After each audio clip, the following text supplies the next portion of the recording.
안녕하세요 여러분, 지봉이입니다. 오늘은 국내 보건정책에 의해 세 번째 시간입니다. 지역사회 간호 정의에 대해서 살펴보도록 하겠습니다. 이 지역사회 간호의 정의는 무수히 많은 학자들이 정의를 내리고 있는데요. 자, 그 중에서도 우리는 오늘 김하중 교수님이 만드신 지역사회 간호 개념 틀에 대해서 좀 살펴보고 이 개념에서 뽑아낼 수 있는 지역사회 간호 정의에 대해서 좀 학습해보는 시간을 가지도록 하겠습니다. 일단 개념들이 작성되어져 있는 틀이니까 어떻게 생겼는지 우선 구조를 좀 볼 필요가 있겠죠.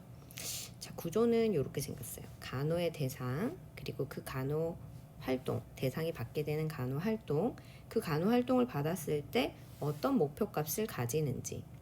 대부분 우리가 간호를 제공하는 것은 그 대상자가 건강이라는 목표를 가지기 위해서 간호를 이제 제공을 하게 되는데요. 김하중 교수님이 제시하고 있는 이 개념 틀에서는 어떤 목표를 가지고 어떤 활동을 좀 강조했으며 어떤 사람들을 대상으로 했는지에 대한 부분을 좀 초점을 맞춰가지고 좀 보면서 우리 학습하면 좋을 것 같습니다. 일단 지역사회 간호 개념 틀이기 때문에 간호 대상은 당연히 지역사회가 됩니다. 지역사회는 우리가 지역사회라고 쓰고 두 글자로 좀 정리를 해볼 수가 있죠. 집단이다. 자, 그러면 최소 단위 집단을 한번 좀 생각해 보도록 합시다.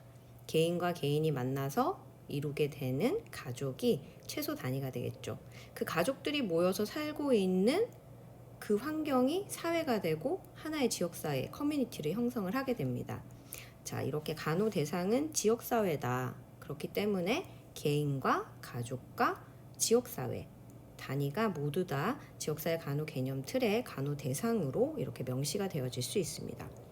자, 이 간호 대상에게 간호 활동을 제공을 합니다. 간호 활동을 제공을 할 때는 간호 과정의 단계를 거치게 돼요. 자, 그러면서 또 고려를 해야 되는 점은 자원은 제한적이에요. 아주 한정적이에요. 그런데 그 자원을 활용해서 간호를 받아야 되는 그 수요는 굉장히 많습니다. 공급은 한정적인데 반해서. 자, 그래서 반드시 경제적인 효율적인 개념을 포함한 간호 수단을 고려를 할 수밖에 없다라는 부분.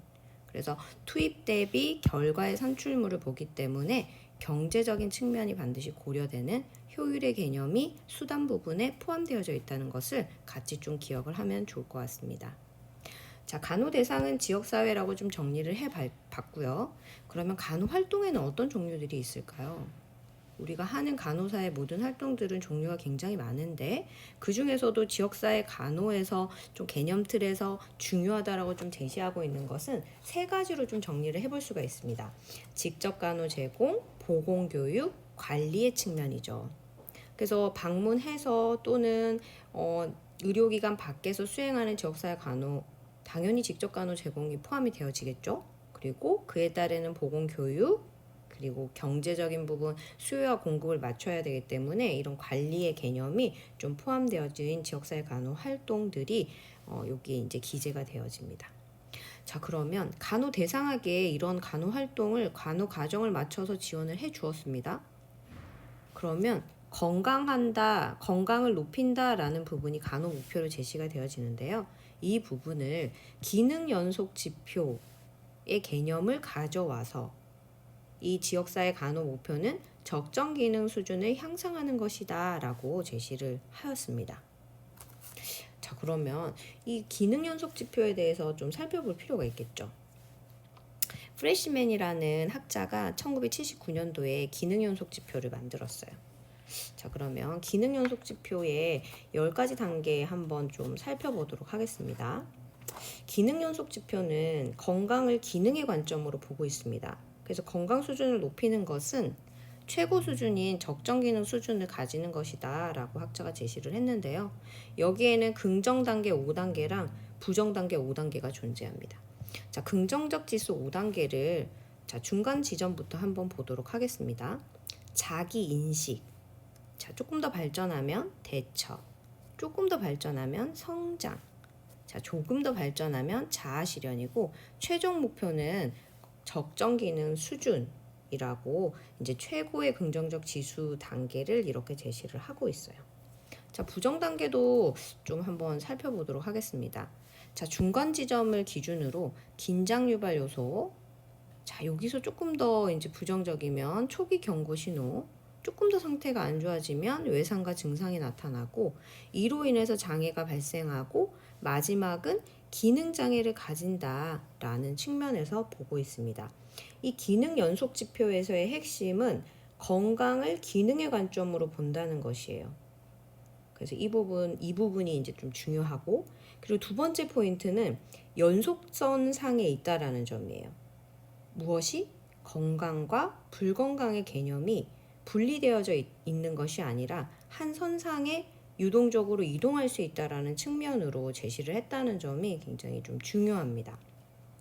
자, 그러면 김화중 학자는 왜 지역사회 간호 개념 틀에서 최종 목표 건강이라는 개념을 이렇게 기능 연속 지표의 적정 기능 수준을 사용했을까요?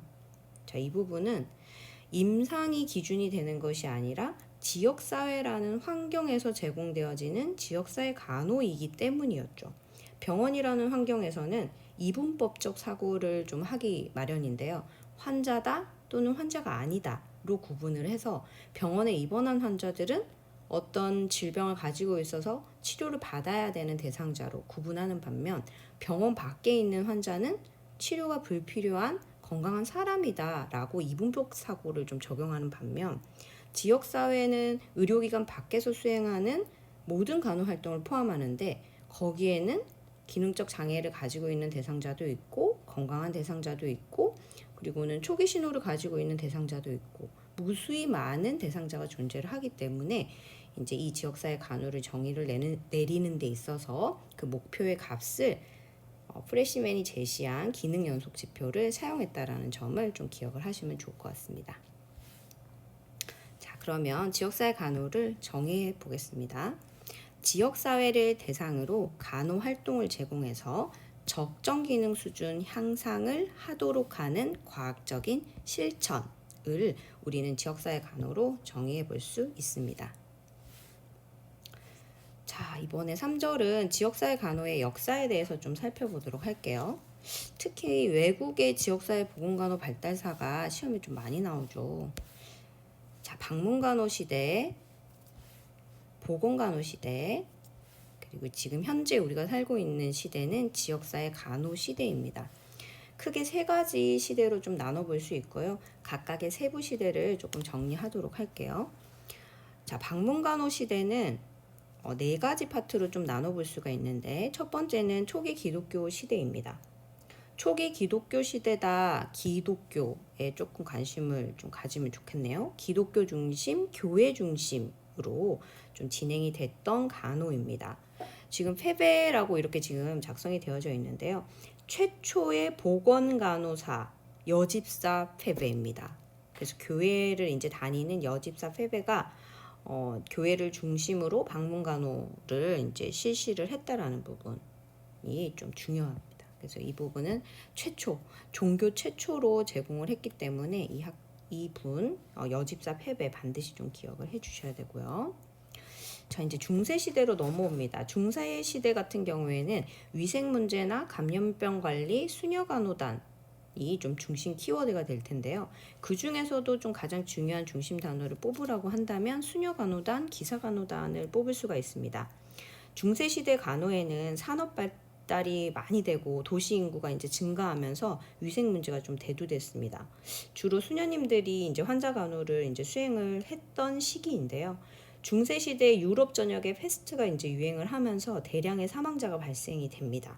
그래서 감염병 유행에 필요한 관리를 이제 뭐 구역별로 관리도 하고 환자 색출도 하고 뭐 격리나 검역 같은 이런 조치도 이제 막 많이 취했었는데요.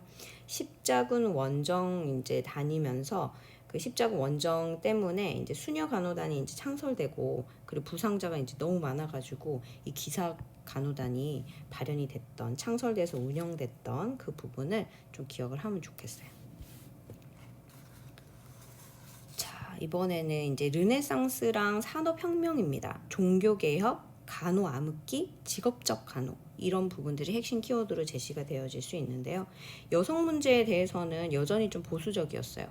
종교 개혁으로 이제 교회나 수녀간호단 이런 교회 활동으로 제공하던 이제 방문간호나 수녀간호단 이 부분들이 좀 많이 해체가 됩니다. 그러면서 이제 도래된 것이 간호의 암흑기가 이제 도래되게 돼요. 이제 산업혁명이 이루어지고 나서 이제 여성의 사회 참여가 굉장히 많아지면서 간호를 이제 가족이 하는 것이 종교 측면에서의 이제 돌봄 이런 게 아니다. 그래서 하나의 직업적 간호, 사회적인 직업으로 조금 인식할 수 있는 그런 시대였습니다. 르네상스 산업혁명. 그러면서 이제 두 사람을 조금 눈여겨 이제 봐야 되는데요. 여기 같은 경우에는 이제 프랑스의 성 빈텐스 폴 신부 같은 경우에는 가정 방문을 위한 이제 자선 수녀단을 좀 조직을 했습니다. 그리고 독일의 이제 프레데릭 문스터는 남편 이제 목사님이시거든요. 여기 사모님이셨는데 빈민을 위한 병원을 세우고 여집사들을 대상으로 간호 교육을 이렇게 좀 실시를 했었죠. 그래서 이 두 분의 행적을 좀 봤을 때 비전문인에 의한 종교적 형태의 사업으로 좀 방문간호가 제공되어졌다라는 걸 우리가 좀 정리해 볼 수가 있겠습니다. 자, 방문간호 시대의 마지막이고요. 나이팅게일과 근대간호인데요. 이제 근대 공중보건이 이 르네상스와 산업혁명을 계기로 좀 발전을 하게 됩니다. 원인도 좀 규명을 하게 되고 좀 공중보건이 급속도로 이제 발전을 하게 돼요. 현미경이 발달되고 뭐 세균에 대한 연구나 위생관리의 중요성 이런 부분들이 확인이 되면서요. 자, 그러면서 이제 특히 이제 나이팅게일이 구역간호 발달에 이제 많은 영향을 줬었고, 그리고 이제 윌리엄 라스본 이 사람을 우리가 좀 꼭 기억을 해야 하는데요. 영국에서 이제 최초로 비종교적인 방문간호단을 조직해서 구역 사업을 이제 진행을 했습니다. 그래서 항상 최초가 좀 중요하잖아요. 그러니까 종교 최초 페베 기억을 해야 되고 비종교 최초 윌리엄 라스본을 좀 기억을 하셔야 되겠죠. 리버풀 시를 8개 구역으로 나눠서 사람을 고용해서 구역 간호를 좀 실시를 했고요. 또 메트로폴리탄 간호협회를 또 창설하기도 했었습니다. 이 부분 좀 꼭 기억을 하셔야 될 것 같고, 그리고는 미국의 방문간호 사업 발전에 굉장히 영향을 많이 미쳤던 릴리안 월드, 이분도 좀 주목을 해야 하는데요. 뉴욕 헨리가의 방문간호 사업을 좀 전개를 했습니다. 비종교적으로 진행을 했다는 점에서 좀 눈여겨봐야 하고, 뉴욕 방문간호 사업에 이제 무채가 됐다. 그리고 간호 비용 지불 체계를 좀 확립하는 그런 계기가 됐다는 점에서 릴리안 월드도 많이 중요한 부분 중에 하나입니다. 자, 이제 두 번째 시대로 넘어왔습니다. 보건간호 시대이고요. 20세기 이후에 보건의료 환경 변화가 굉장히 많이 이루어졌어요. 이 부분에 이제 개인에 대한 건강 증진이나 건강 보호 뭐 이런 부분들이 굉장히 관심이 많이 급증했던 시기입니다. 그러면서 영유아 보건 사업이랑 결핵 관리 사업을 이제 수행했다는 점을 좀 기억을 하면 좋을 것 같아요. 자, 이제 지역사회 간호 시대입니다. 1차 보건의료랑 간호가 이제 제시되고 있는데요. 지역사회 간호 시대는 1980년 이전이랑 이후로 좀 나눠서 좀 기억을 할 필요가 있어요. 자, 1980년 이전에 굉장히 좀 중요했던 사건들이 많이 있는데 그 중에서 두 가지를 이제 좀 뽑아봤습니다.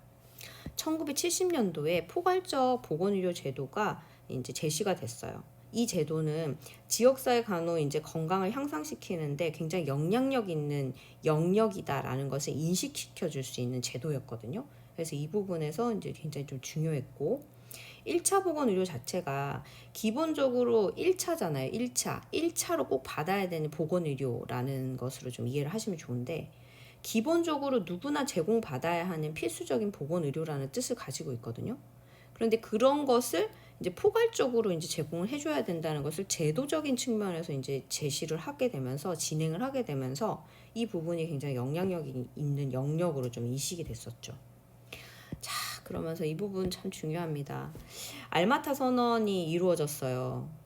Health for All이라고 해서 모든 사람들에게 1차 보건의료 접근성 강조를 했었던 진짜 너무 중요한 선언 중에 하나이죠. 그래서 알마타 선언이라고 하면 여러분들이 1차 보건의료 그러면서 모든 사람들이 받아야 되니까 누구라도 이용할 수 있는 근접한 거리에 동일한 그런 기관들이 쫙 있어야 되는 접근성을 좀 강조했다라는 거 같이 좀 연결시켜서 좀 기억할 수 있으셔야 될 것 같아요. 자, 그러면서 이제 1980년대 이후에는 개인의 건강 증진과 질병 예방에 대한 관심이 좀 증대가 되면서 이런 교육의 중요성이 좀 많이 강조가 됐습니다. 그러면서 이제 건강 증진과 관련된 정책이나 이런 부분들이 쭉 진행이 됐었고요. 그러니까 즉 개인도 노력하지만 국민의 건강을 증진하고자 하는 정부의 노력이 굉장히 가중화됐던 시기다. 지금 현재까지 그렇게 기억을 좀 하시면 좋고, 그리고 추가적으로 재난 예방이랑 관리에 대한 역할이 굉장히 중요하게 제시가 되고 있습니다. 정리하도록 하겠습니다. 자, 방문간호 시대는 1900년 이전을 뜻하는데요. 네 가지로 나눠볼 수 있어요. 초기 기독교 시대, 중세 시대, 르네상스 시대, 나이팅게일과 근대 간호. 자, 그와 함께 초기 기독교 시대의 패배, 중세 시대의 수녀 간호단과 기사 간호단, 르네상스 시대는 간호 암흑기였고 직업적 간호로 좀 대두가 됐다라는 점. 그리고 윌리엄 라스본이랑 릴리안 왈드 이 부분 좀 꼭꼭 기억을 하시면 좋겠어요.